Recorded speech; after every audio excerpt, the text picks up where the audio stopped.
Right. Then the next function, this is a pretty interesting function. Okay, you will find that sometimes we have to we are interested in finding what is the length of the string.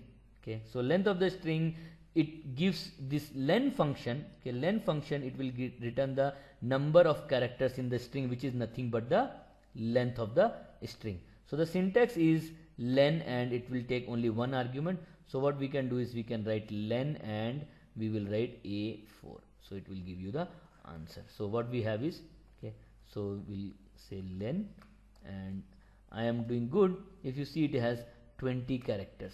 Okay, so then this you find the length of the string, so etc. you can create, right? So what happens is it gives you the total. So here if you see, there are lots of spaces.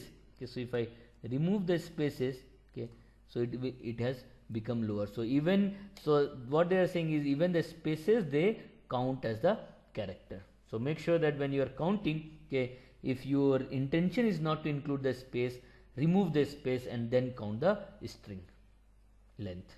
Or what you can do is you can trim first. So as an example over here, okay, what we can do is, okay, please note that we can do the nested function. So I am doing is I will use trim first. Okay, I will use trim to remove the spaces and then I will use the len to get it. So what we can do is, okay, we can use the trim function.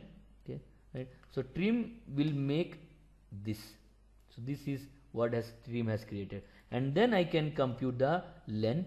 Okay, so if I compute the len, so if you see, it's only 15. Okay, and here we have got 20 because the space have been counted.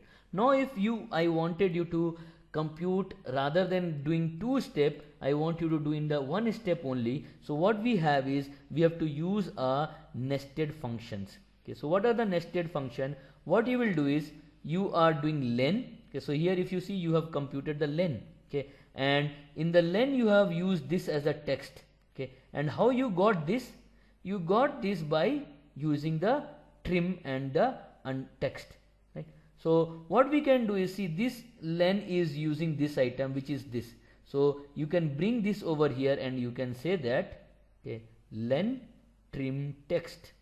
Okay, now this is what we call as your nested function inside the function, and these are your very handy tools. So let's see over here, if I want to remove the spaces, count the string by not considering the spaces, how much length it would be. So let us see. What I will do is, let's say remove this. Okay, what we will do is we will compute the length. Okay, but inside that we will compute the trim. Okay, and we will do this. Okay, right. So if you see, this has given. So if you see the formula, what we have is len, trim and A4. So this is your nested function example.